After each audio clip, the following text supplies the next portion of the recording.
This is the Mind of the Meanie. Here are your hosts, the Blue Meanie and Adam Barnard. Peace, world, and welcome everybody to the Mind of the Meanie, your weekly peek into the world, according to former WWE superstar and ECW original, the Blue Meanie. We'll cover wrestling, music, movies, sports, and lots of useless knowledge, all contained in the Mind of the Meanie. I'm your tour guide, Adam Barnard, and he is the Blue Meanie. Meanie! Yes, sir. What's on your mind? On the road again. It looks a little different today. Yeah, man. I am coming from an undisclosed location. Okay. I am in beautiful West Haven, Connecticut, visiting some in-laws, and I'm doing good. Like I've said in a few previous weeks, I am on the road to feeling like a human again. Good. Dude, I legit have been sick for like a month, but I think I'm in the final kick out. You know, right before the 3 comes down, I throw up the shoulder and the crowd goes, ah. But feeling good, man. Feeling good. How about you? How are you doing, sir? I'm okay, man. Oh, good. I'm find the right angle here to sit. I don't know if you can see, but I've adjusted my camera a couple of times because I'm trying to get like center because it's all fucked up. I'm okay, man. I'm doing all right. I had some technical difficulties. Apologies for being late to y'all here. My iMac decided it was going to freeze at the last minute, so we're glad to be here live on One True Sport. Yes. Don't forget to hit subscribe and like and support the show and support the network here. At the bottom of the screen here, you'll see we have our super chat menu as well. So feel free to drop those super chats and start dropping your Ask Meanie questions now because you may hear them on the program. But yeah, I'm doing good, man. I'm it's Saturday, so it's a good day. We're Crown Jewel Day. Yeah, it is Crown Jewel Day.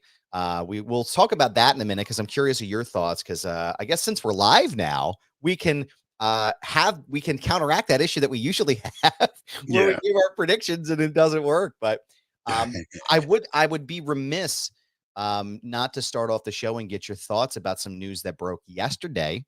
Oh, please do. It might be news to me because I was kind of out of the loop with travel. That's right. Yeah, you were on the road.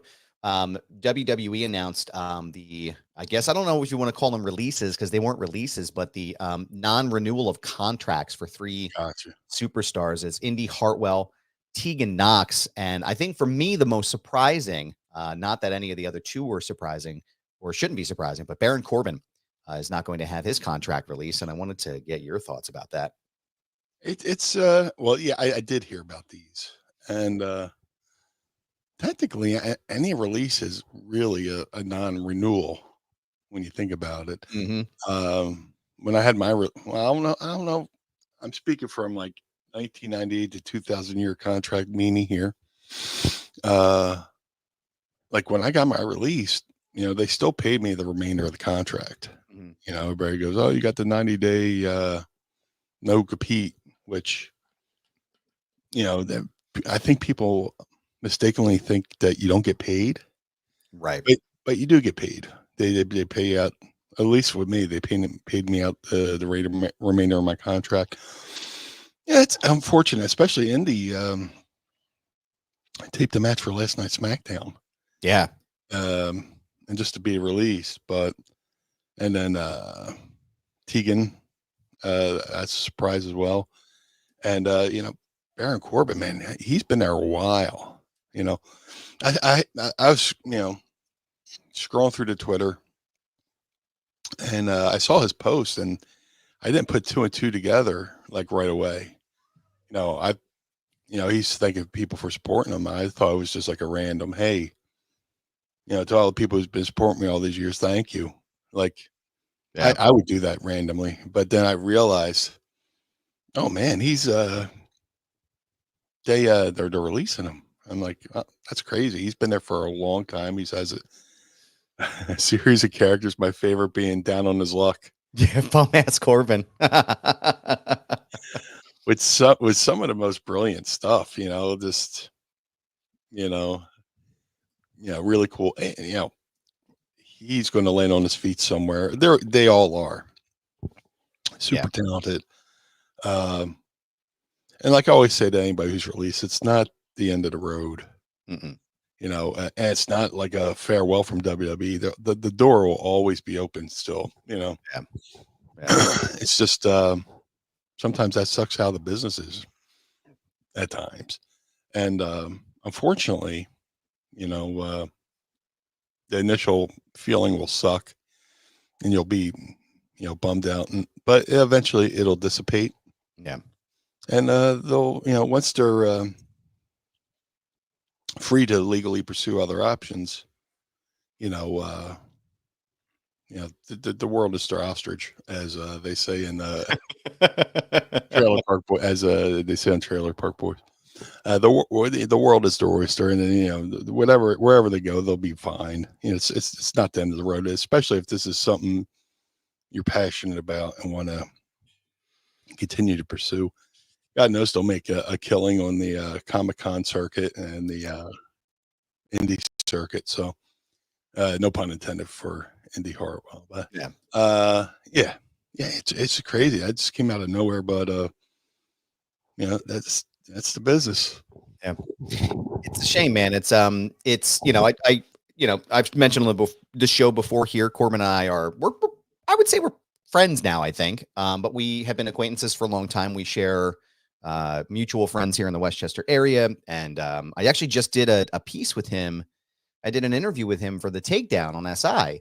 And it's like he was talking about, you know, he said in the interview, he's like, you know, and it may not even come out now, which sucks because it was a really like in-depth, really solid conversation about his career and all the things he wanted to do. And, you know, he said that he had been with the company for 12 years and he was really hoping to hang on to make it to 15 years. He's like, because most people don't make it to that point. He's like, that would be a big thing for me. And, you know, it sucks, man. Cause he's such a great guy.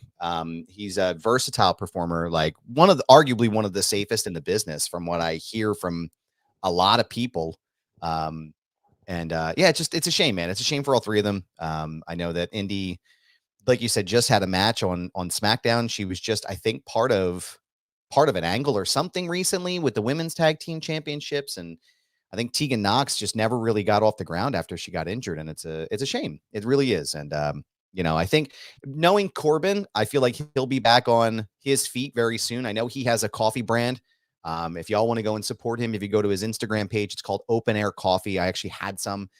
It's absolutely fantastic. Please go and support that business for him. He's got a whole new enterprise he's putting together with that, and a whole new like a center that they're creating the coffee in. So go and support that. But I feel like he's the kind of guy I feel like is going to end up on the Food Network. You know what I mean? Like he's going to take this and he's going to like parlay into a Food Network career. He's so fucking good at that shit, man. Just watching him barbecue and roast stuff, I'm like, bro, where's my invite? You know? we haven't met. Well, I don't think we haven't met yet, but just to watch the stuff he cooks and yeah. You know, dude, I could never be a chef or a cook just because of all the prep and stuff like that. It's like, it takes longer to prep the food than cook it and eat it. You know, I just want to get to the eating part. Yeah. Same.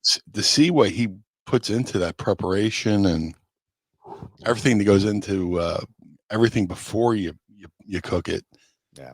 He could definitely be on the Food Network, just like oh my god, who's the Stay Hype guy? Oh shit, what's his name? Was he team the Hype Bros with Matt Cardona? Oh yeah, God, what's the guy's name? He's on TMZ now. Oh yeah, what the? It's not Brian. No, it's not him. I know who you're talking about though. I know. I can't remember his name. I mean, he's got a secondary career on TMZ covering sports. I mean, I could easily see Baron Corbin on the Food Network as a, you know, celebrity chef. You know, why not? You know, and you know, look, I don't know if I just said this because it's early, early for me. You're right, but 12 years is commendable. Yeah. Oh, somebody in the room, Mojo Raleigh. Thank you. That's it, Mojo. Thank you, sir. We appreciate you. Joe Raleigh. Yeah, he's on TMZ doing sports and interviews, which is awesome. You know, Yeah. Yeah. that's bump free money. That's bump free money. You know, Absolutely. and you know, Baron will be good. He'll be good. What was I just saying? Oh yeah, Cooking stuff. Being WWE for 12 years. Yeah. That's commendable. You know, to survive. I mean, just to survive 1 year. You know, just I was only there for 2, and I had a couple pop-ups here and there, a couple cameos after that. To be there 12 solid years is something to be proud of. Absolutely. You know? And he said to be there for 15 years reminded me of Brandon Graham from the Philadelphia Eagles. It's his final year, but it's his 15th year, and he said, always wanted to make 15. Like it's a nice solid number, you know. Yeah. But it sucks they got released, but they'll be fine. Yeah. They'll be fine. I know they're going to land on their feet. And yeah, like I said, with Corbin, when he comes, he's supposed to be coming to Westchester very soon. So when he does, I'll make sure I map it out so you can join us, because that would be a marvelous time. So there they are. It's Gooba, and it's the Blue Meanie, and it's fucking Baron Corbin, and they're having breakfast, right? It's fucking ridiculous. But tremendous. So no, we wish them all the best, and yeah, we just keep watching them and keep supporting them in any way we possibly can. But also, too, I want to say hi to some of the folks here in the chat. We got a lively chat here this morning. Good morning, everybody. Aaron Atherton, good morning to you, sir. Mass Sanity, great Hollywood blonde shirt. I was going to compliment you on that, blue guy. Yeah. That's an excellent shirt, sir. The thing is, I have plenty of shirts that I forget I own. So just thinking of the traveling, I'd say, so Miss Meanie, just pick a shirt. She walked out the hallway with this shirt, and I went, really? I forgot I owned it. So that's funny. Yeah, it's a great shirt. So why not? Yep. We got a couple more people here. Andrew, big red Andrew, I believe, is from Twitter. I'm late to the party, but let me say, fucking Yankees. Yeah, they shit the bed. Shit the bed.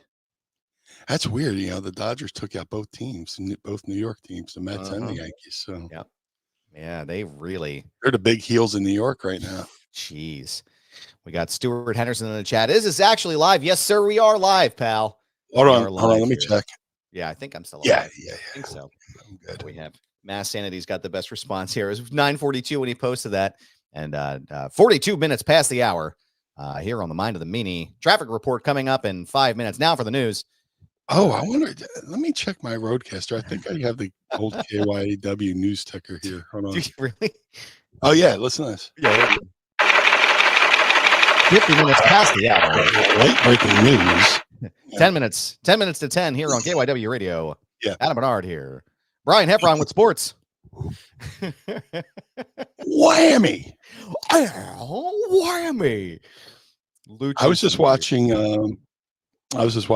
Tommy Blotz's podcast, Tales from the Attitude Era, and they had the actor who played Champ Kind from Anchorman on there. Oh no shit! And I forgot he was he did he had a spot in WWE for a second there. No shit. When they were having the parent teacher council protests, he was one of the picketers in the crowd saying, WWE is, garbage or whatever. Just he had a picket sign in the crowd, and he was talking about his time, in WWE. And there's if you get a chance, check it out. There's some really good stories on there. Oh shit. I had no idea.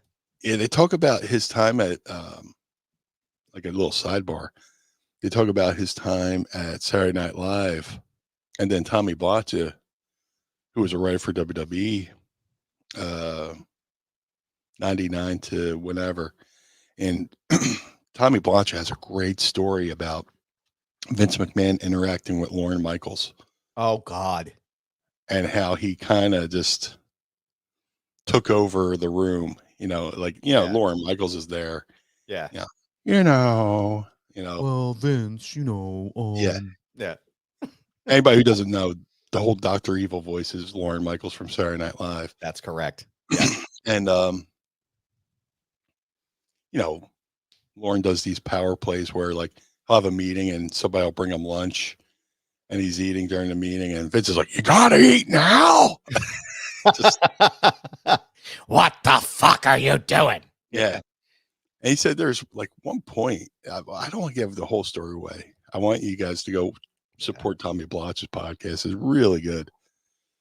But like, I don't know why, but there's like some shamrocks up there. So he takes like the shamrock sticker, puts it in his nose and just sits there and stares at Lauren, you know, just because they were like at an impasse on some kind of idea.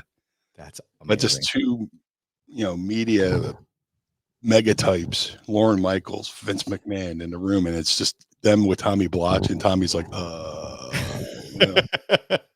I'm interested to check it out. I love all that old NBC type stuff. Mass Sanity here too is talking. He says, excuse me, if you get a chance, watch the Saturday Night Movie. I thought it was excellent. You know, I really have been waiting to see that flick. I know it's, you know, I'm very into the old original Saturday Night Live story. Not even so much like the content, but just the stories behind the scene are fucking insane. So Oh yeah, I would love to check it out and take a look. I got the Saturday Night Live book, and I got like I always say, I get the audio books, you know, just for commutes and stuff like that. You know, there's only so much.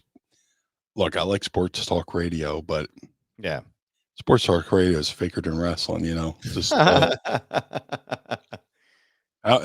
listen to the radio not to get hot and angry. You know, so right. I'll put on an audio book. Yeah, but I got the Saturday Night Live book, and it's like 25 hours long. Holy shit! Yeah, so I'm going to dive into that one soon. Yeah, I just finished the Alex Van Halen book. Oh yeah, how was that, man? Amazing. A lot of story. You know, I got a lot of friends who aren't really into like wrestling, but they watched the McMahon documentary. So I'm their wrestling guy. Yeah. So they come to me. So I saw the McMahon documentary. I was like, oh, really? Well, what did you think? And I go, well, a lot of stuff I knew already. I was going to say, I don't mean to cut you off, but it's the same thing. I'm like the wrestling guy in most of like in the Megamind Council, my group checks, right? Yeah. I'm the wrestling guy. So they're like, oh, have you watched the McMahon? I was like, of course I watched the McMahon documentary. You know what I mean? Like I watched it when it came out. Well, can you believe that they did this? And I was like, yeah, I knew about this like 15 years ago. Welcome to the party, pal. This story's been around forever. Yeah, of course I knew about this. Yeah. Yeah. Last night, somebody's like, watch the McMahon documentary. Like we were in some secret club. You know, Hey, Meanie, listen, I got to tell you. You got the Mott's. I got to tell you real fast. I got to tell you, I watched something the other day. I think you're going to like. It's about this guy named Vince McMahon. Are you familiar with him? You know who he is? I've dabbled. Some kind of wrestling stuff. I don't know, man. He signed my check for 2 years. So, I mean, he sent me around the world on his dime. Yeah. I was able to support my family because of him. So, but vaguely familiar. Yeah. Yeah. So, and then I tell him, well, yeah, I'm just disappointed they didn't cover this, that, and the other thing because, you know, I was blowing people's minds. I was like, yeah, he promoted a Evil Knievel event, and then he promoted the Harlem Globetrotters, and people are like, what? Yeah. Yeah. He had a hockey team at one point. It's like, what? You know, but the Alex Van Halen book. Oh, yeah. Yeah. Sorry. Go ahead. No. It's called Brothers. And you know, spoiler alert, it only goes up to 1984, which is fine. Yeah. You know, a lot of people, you know, dude, I am involved in so many worlds where there's so much infighting. You know, pro wrestling, Van Halen, and UFOs. It's just like all this infighting. It's like, Jesus Christ, who's the good guy in this situation? You know, but yeah, I read the tea leaves, and you know, look, I like the Sammy years, right? When it comes to Van Halen. But you know, Sammy wrote a book, and it was not too complimentary, and he might have talked a little bit too much out of school. The Van Halen universe, Van Halen, Eddie, Alex, Wolfie, they have their own code of kayfabe. Mm. You know, they don't really tell too many inside stories. You know, Right. so and Alex was like, "Look, I'm not going to write a book to throw dirt." So which was another jab at Sammy. So it goes up to 1984. I mean, he makes little references kind of to Sammy years, he even takes a shot at Van Halen 3, which I popped for. But Van Halen 3 was like their least successful record with Gary Sharon, which being a fan, I enjoyed it. There's a great saying: the ultimate fan and the ultimate critic are the exact same person, just on opposite ends of the spectrum. So that's where it comes with Van Halen. But the book is great. Fascinating to hear about them growing up in Holland. Yeah. Their dad was Dutch, their mother was Indonesian, and they moved to America to escape racism, basically. And basically, I mean, they basically lived the American dream. Yeah. Immigrants coming over here from another country and finding stardom. But I don't want to give too much away. But if and the best thing about the book is Alex reads it. Oh, cool. And, there's a couple things in the book where he reads something and it's funny, and he kind of cracks up while he's reading it, which is kind of cool. There's I've gotten audiobooks by people, and they've had other people, like professional readers, read it, and it's just like so sterile and just like so missionary. It's just I was gonna say that. Yeah, it's just. And then I was on tour, and I was doing heroin, and then I shot the Jack Daniels into my arm. Yeah, like I love Dove McKagan's book, but whoever read that book, bro, it just took me out. But so Alex reads the book. Alex reads the book, and there's a couple times where you hear him just like, just like Steve Lukather from Toto has a really good book, called The Book According to Luke.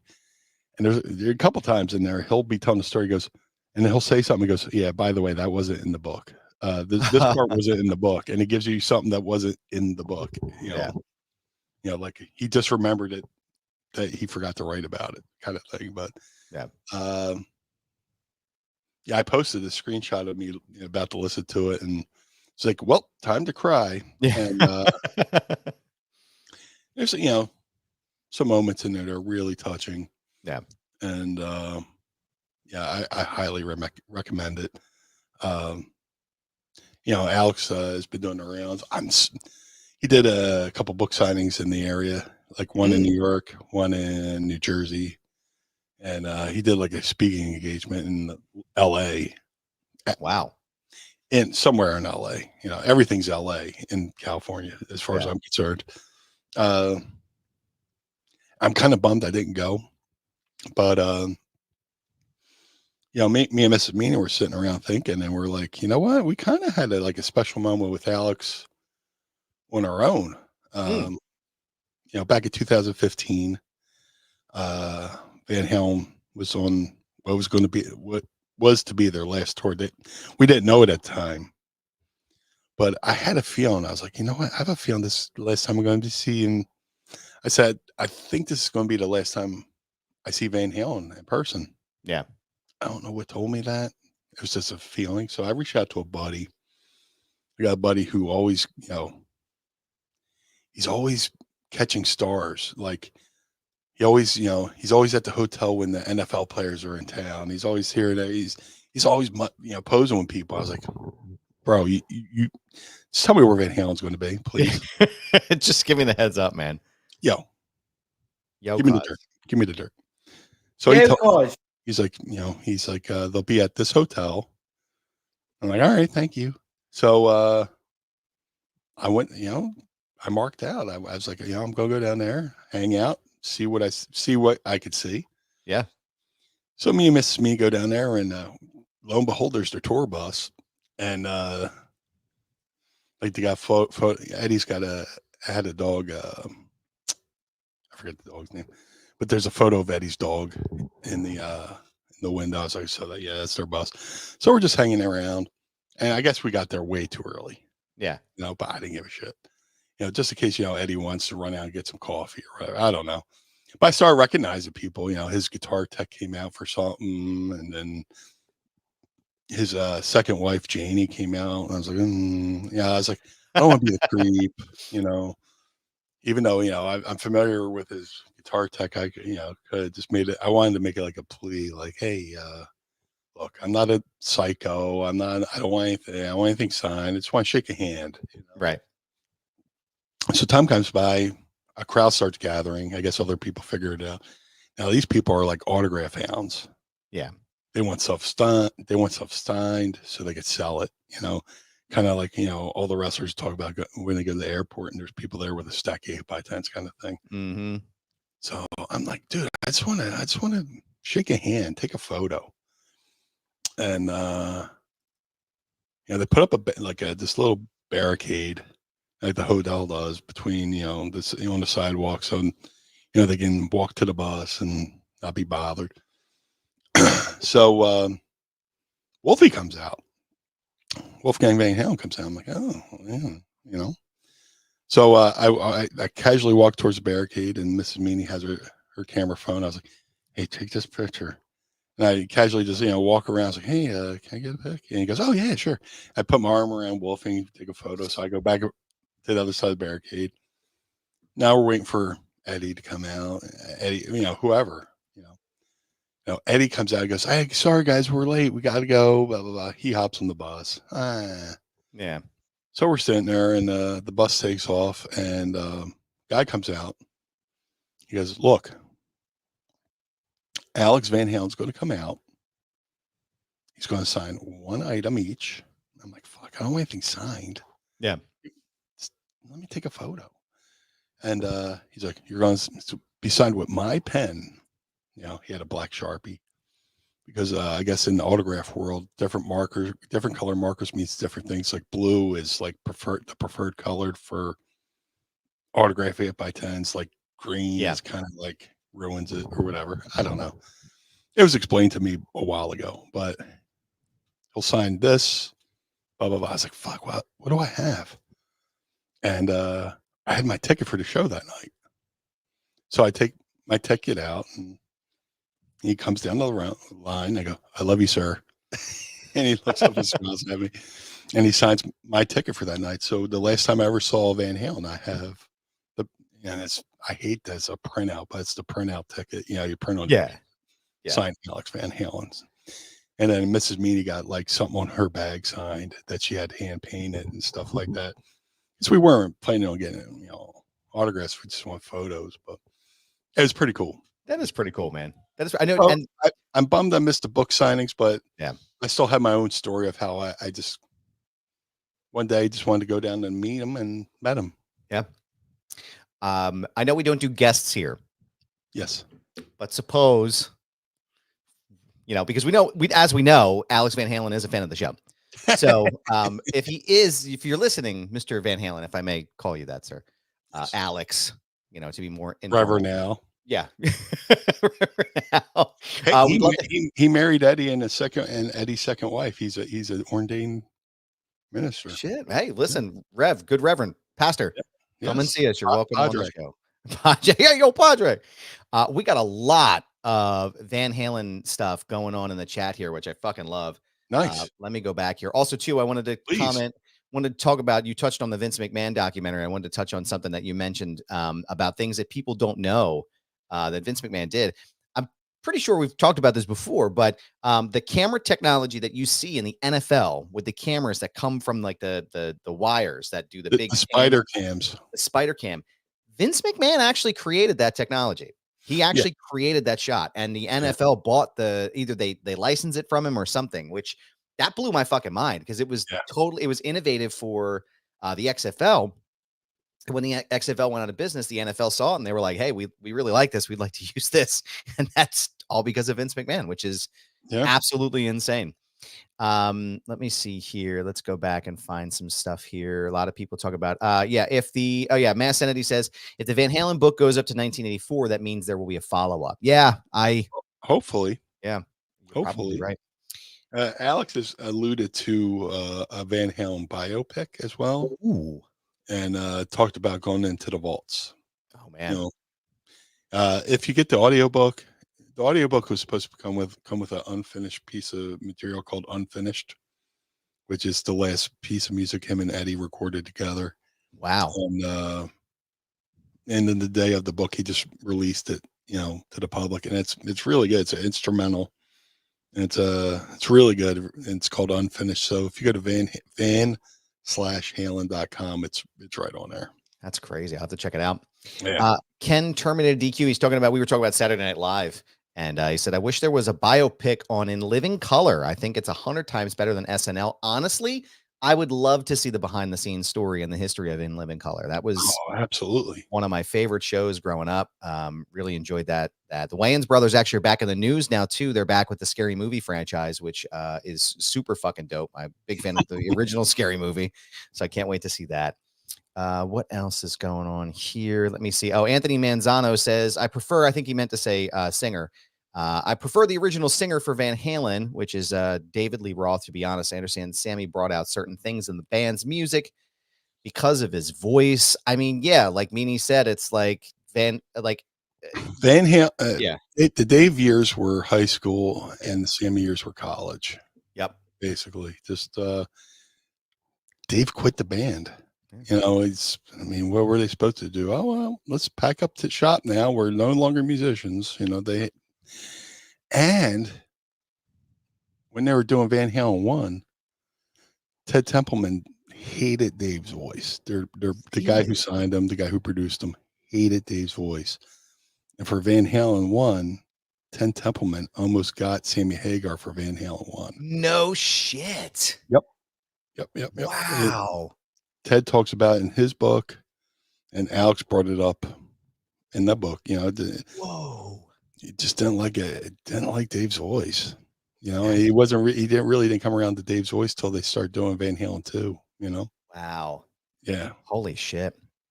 Mass Entity says, I worked a book signing with Duff McKagan. He's a saint, especially since he's worked so much with Axl Rose and Scott Weiland. Yeah, I can't even imagine those two guys back to back like that.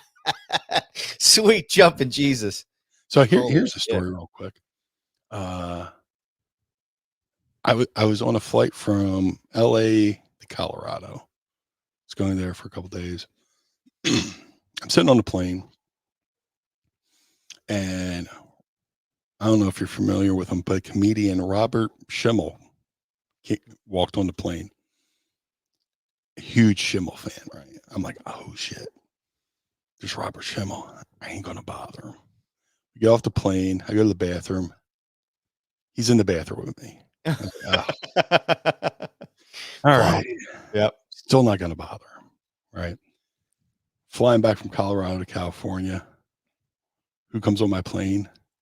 Robert Schimmel. Motherfucker. I have this rule of 3. If I see somebody for a third time, I usually bug them. And then, I go down the baggage claim and I get a little tap on my shoulder. I turn around. You know who it is? It's Robert Schimmel. No, it's Duff McKagan. No shit. Shut the fuck up. Are you serious? I'm buddies with Zach Wild from Black Label Society. And if you ever seen him, he's got the back patches, like motorcycle patches, like at Black Label Society with the skull and all that stuff. Now, if you had that back in the day, that meant you got it from Zach. Oh, no shit. So I'm in the airport wearing this jacket. Duff McKagan, who was also in the airport, saw my jacket, came over, tapped me on the shoulder, like, hey, where'd you get those patches? Like, oh, well, Zach gave them to me, and this is right before Velvet Revolver, and there's like rumors about, it's like, so any decisions on the band there? Who you guys saying? He goes, he does the whole cool, still auditioning, and so I was like, so I leave. I got my stuff. I'm gonna go to the cab stand, As I'm walking to the camp stand, walking foot and foot with me, I turn my left. There's Robert Schimmel. Shut up. I go, sir, you're Robert Schimmel, right? He goes, yeah. I was like, dude, I love you. Thank you for all your gift of comedy. I was like, he puts his arm around me and goes, no problem. He went his way. I went my way. But that's cool, man. That's my Robert Schimmel story that had a cameo with Duff McKagan. So random. That is so amazing, random. dude. That is crazy. Yeah. Yeah, I know. Well, there's that legendary story with Duff McKagan with Kurt Cobain too, where he was like, sat next to him like it was his last plane ride or something, and tried to help him. But yeah, that was that's in Duff's book too. Yeah, I'd love to check that out, man. Yeah. I'm interested in that. But I got to tell you, Meanie, I'm going to pivot here real fast. Sure.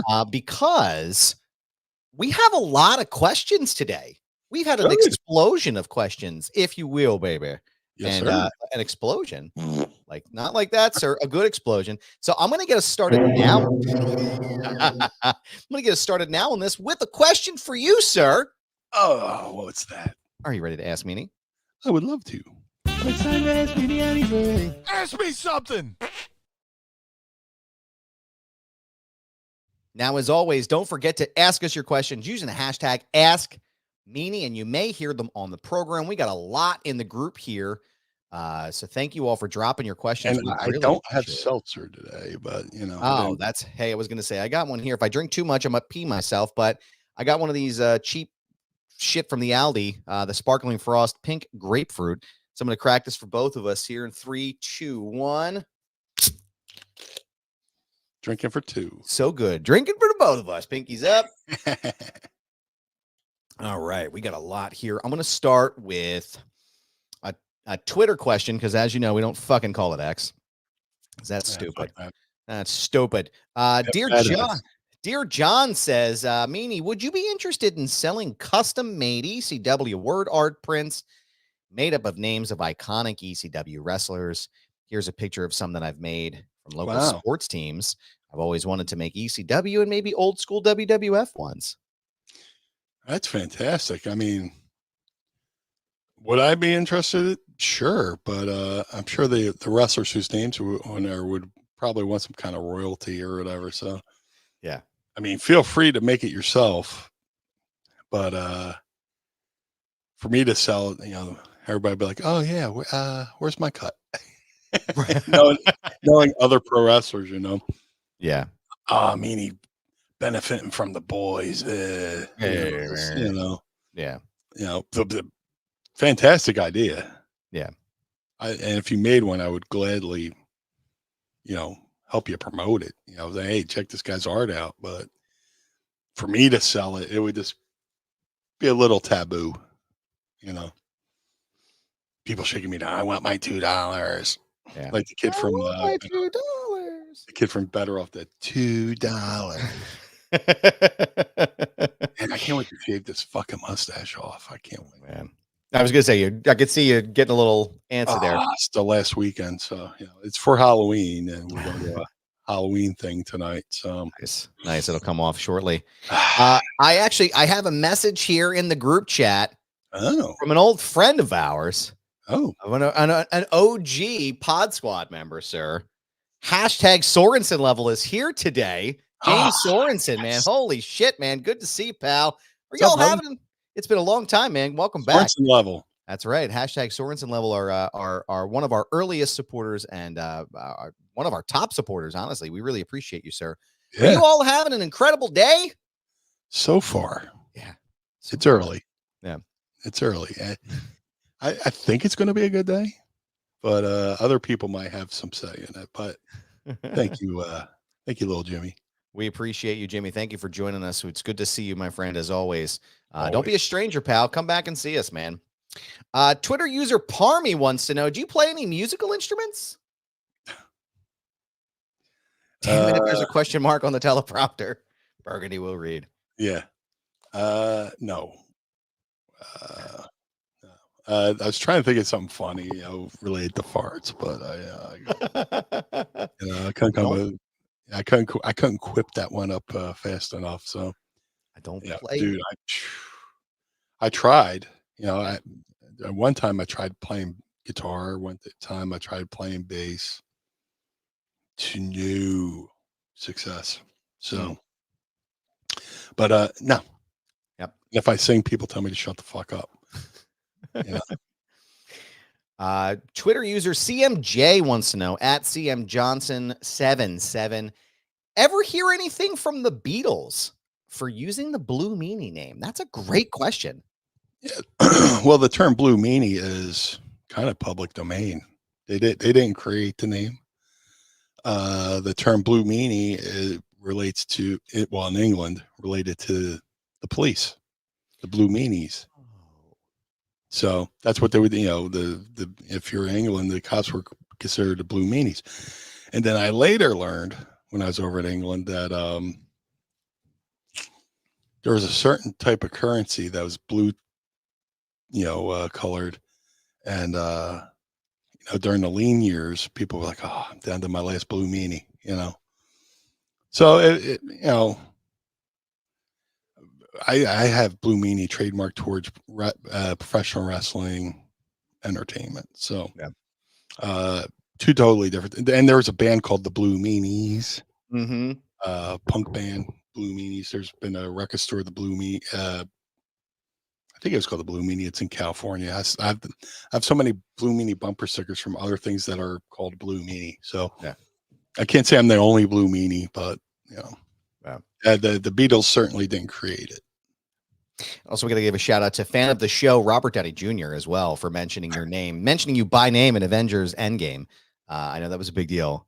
So if anybody could clip that part from that movie so we can put it on the board here, because I feel like that is well deserved. So thank you. I know Bob, as you know, we know you. We appreciate you. Yeah, Bob. Bob, thank you. We appreciate you. Aaron Atherton wants to know, hey, Blue and Goob, what it is, man. What's your favorite restaurant that's not in Philly? Ooh, hold on. I gotta look. You answer first. I gotta look this up because I actually have it saved in my phone. There's two places that I can think of off the top of my head. And I'm trying to find the name of the one that was in Indianapolis, because I was in Indianapolis for work a couple months ago. And it's a barbecue joint. Yeah. And I can't remember the name of it. I'll have to look it up later. I'll find it and I'll post it, but it was fantastic. But my favorite, if I'm going somewhere and I want to eat something, I'm a big fan of Pamela's Cafe in Pittsburgh. It's our favorite breakfast spot we go to. There's a couple locations. There's one in right in Oakland, right in South Oakland by the campus on University of Pittsburgh. There's one in Mount Lebanon, which is the one we usually go to. And then there's one at the Strip District, which is like the most famous, right? The Strip District. If you've never been to Pittsburgh, Strip District is like this long street that's got all these different shops and shit on it. And there's a great Holy's Food Market is there as well. It's where you should get my crab cakes and my ribs and all my fish and meat and stuff. And then right at the corner, right there, right as you're on the road there for the Strip, is Pamela's, and it's always packed. So you got to go early when you get there. But I would say it's probably like my favorite restaurant diner. There's another place in San Diego, La Jolla, California, actually, called Uncle Bill's Pancake House.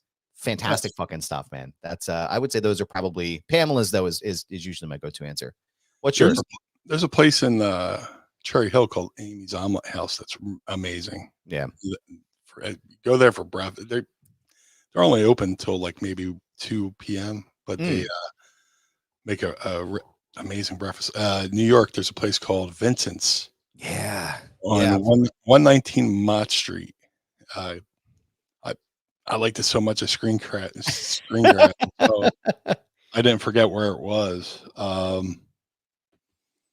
It's I want to say Little Italy. And then there's last night we had anytime we're in Connecticut, there's a place called Christopher Martin's has really good food.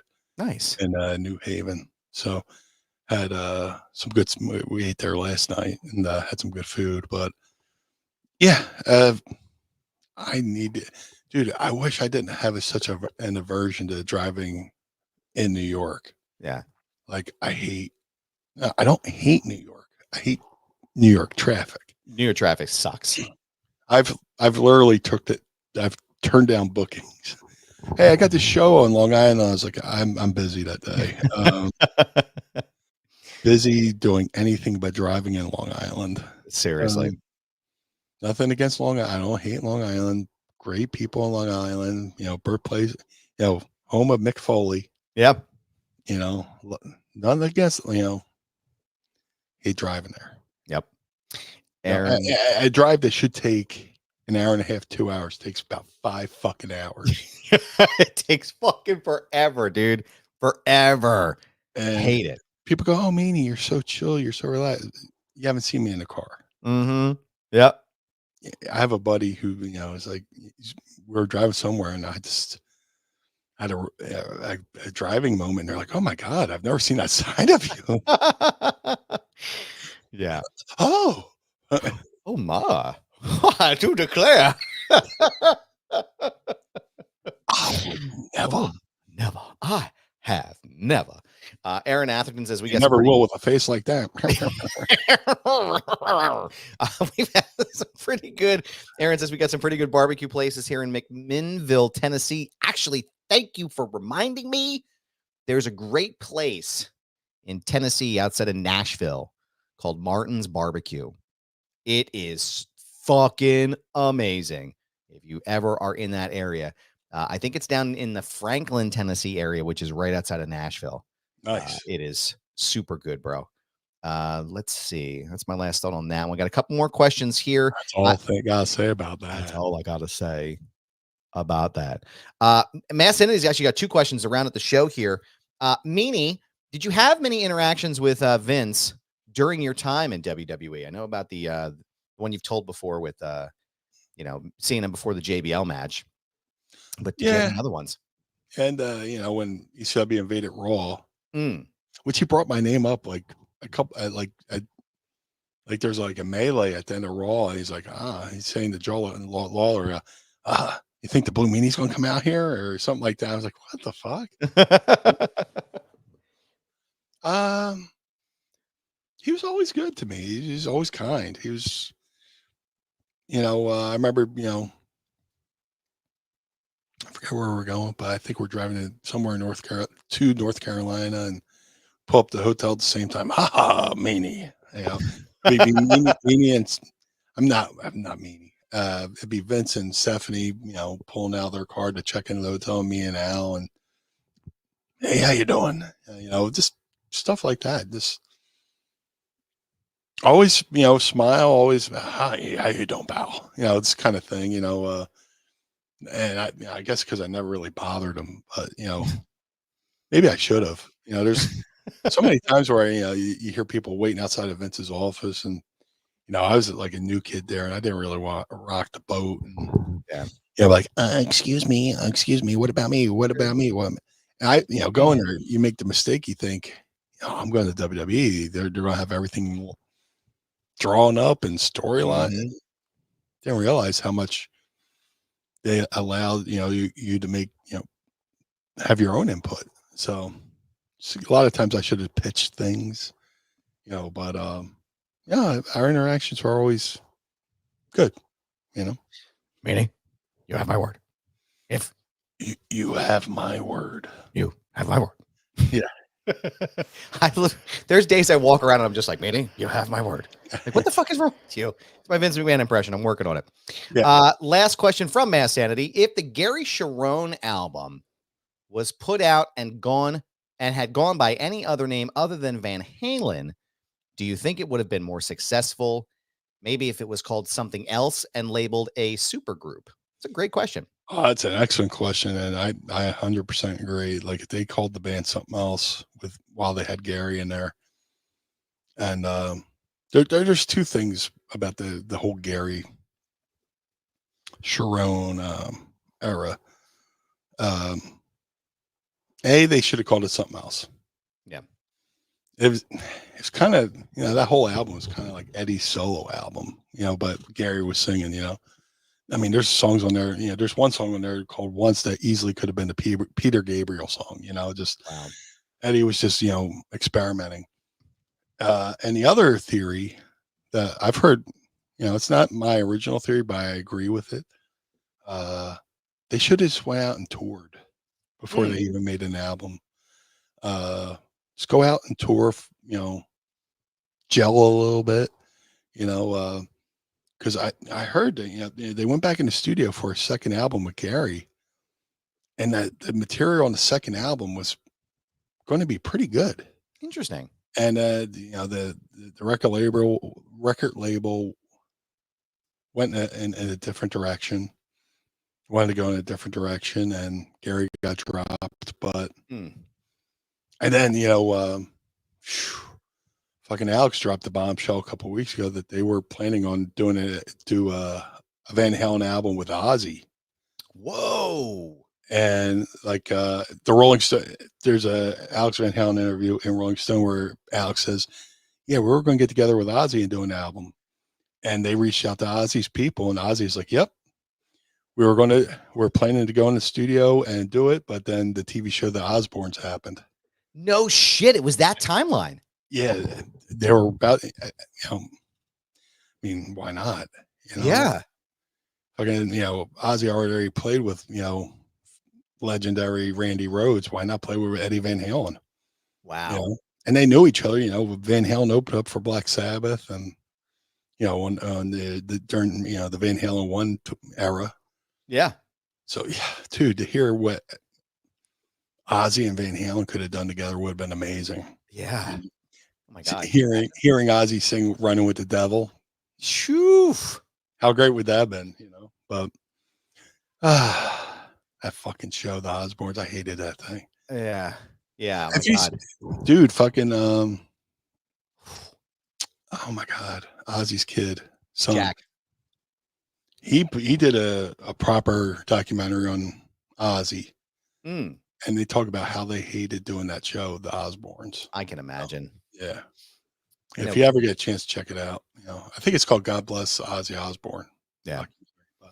I know Bama spoke to me before about how much he hated Viva La Bam after a while. They all hated it. They were like, it's just not, you're like, oh yeah, great, this is MTV money and everything's cool. And then it's just like, he's like, well, now I can't skate because I got to film 16 hours a day and I can't do this and everybody's stuck here. And it's just like, it's like, it's so. I almost got booked for that. That's right. You were supposed to be in the wrestling match, right? Yeah. I'll have to ask Jess about that next time I talk to him. I'm sure he was probably familiar Somebody with that. reached out. Ron Ramey from Florida. Yeah. He's a wrestling booker, promoter, wrestling manager on screen. He reached out to me saying, hey, Viva La Bam's going to have a wrestling thing you want to do. I was like, yeah, they're 45 minutes from me. And they hired other guys and flew them in. I was like, dude, I could have drove there. I would save you some money, Yeah. Yeah, it's I would love to check it out. And we want to thank you for checking out the show here today and dropping all of your amazing questions for us. We really appreciate your time and your energy and your effort on this. Lots of great questions. Don't forget to use the hashtag #AskMeanie on Twitter or here in the group, and you may hear them on the show. Ask Meanie, we want to thank you, sir, for your time as always. Yeah. Good sir, I'd like to know, where can everyone keep up to date, good sir, with all things blue? Well, if you would like to follow the Blue Meanie on all forms of social media, that's Facebook, Twitter, Instagram, at Blue Meanie BWO on all forms of social media. If you would like to support the Blue Meanie, go to ProWrestlingTees.com/Blue Meanie. If you'd like to support Mind of the Meanie, go to ProWrestlingTees.com/Mind of the Meanie. MadCatBeardCare.com. Get the Blue Spruce Beard Oil and Balm. Josh Thorne's doing an amazing job over there at madcatbeardcare.com. He rounds up the cats, takes them to the vet, sends them back off better than he found them. So if you're a cat lover like myself, go to madcatbeardcare.com. The Ultra Pro Wrestling video game coming to all major consoles in 2025. It's been confirmed. Ultra Pro Wrestling contains not only original characters created by the amazing Hal Haney, but many real world wrestlers, including myself and many others. This week, they just announced Onita, and they're going to have FMW in the video game. So for more information, go to ultraprowrestling.com or follow them on Twitter at UPW Video Game. That's ultraprowrestling.com or UPW Video Game on Twitter. The figure collection Bone Crushing Wrestlers Series 1 variants of the Blue Meanie are available now. All Series 1s can be ordered now at shop.figurecollections.com. That's shop.figurecollections.com. shop.figurecollections.com. Type Blue Meanie in the search bar. Get regular Blue Meanie or BWO Blue Meanie. Either way, there's no wrong choice. To have the Blue Meanie on your podcast, go to podstars.net. That's podstrz.net. Register your podcast. Book the Blue Guy. Let's have a conversation over there at podstars.net. Cameo.com/Blue Meanie BWO for birthdays, holidays, and well wishes. Book through the site. Don't book through the app. The app takes too much money, too much of your hard-earned money that you think's going to the talent isn't. So go to cameo.com/Blue Meanie BWO. But most importantly, Mr. Bernard, where can we find you, sir? Oh, well, thank you, sir. I appreciate that. You can find me on Instagram, Twitter, TikTok, and Threads at This Is Goober. Yes, it's my handle. No, I'm not changing it. It's a brand, pal. So find me there. You can also check out my other show, Foundation Radio, by going to foundationradio.net or watching the video version over at youtube.com/@FoundationRadioPod. My interviews with Dominic Mysterio and Mark Briscoe are available for you to watch right now, as well as my work over at The Takedown on SI.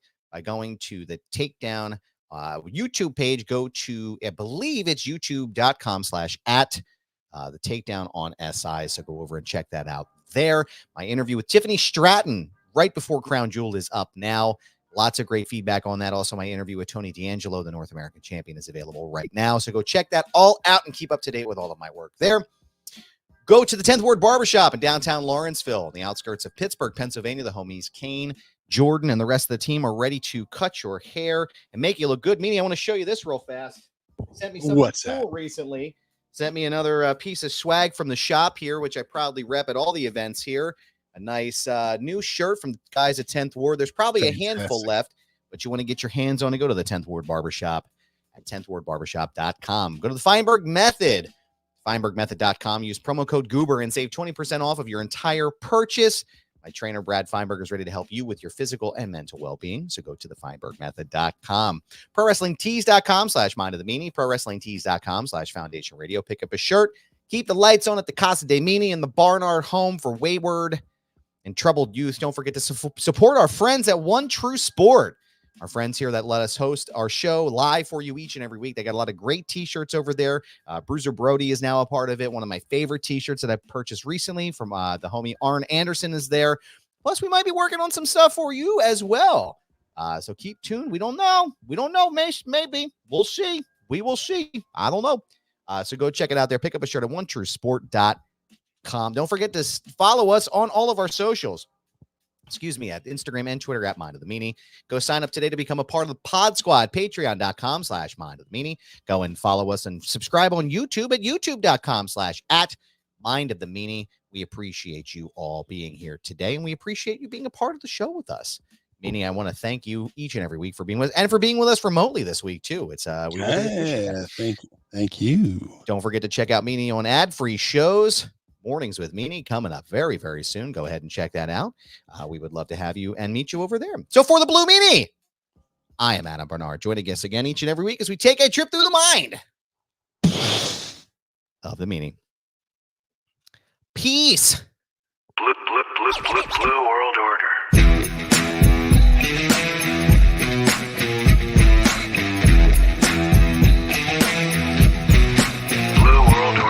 This episode of Mind of the Meanie is hosted and executively produced by the Blue Meanie and Adam Barnard. It was mixed and engineered by Carl Pinnell. Additional narration is provided by the executive voice, Sam Krebs. That's me.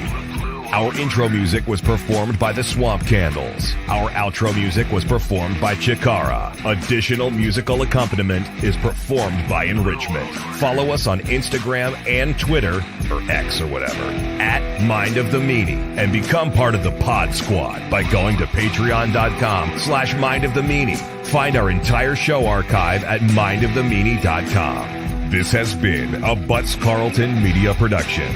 Butts Carlton, proprietor. Blue World Order. That was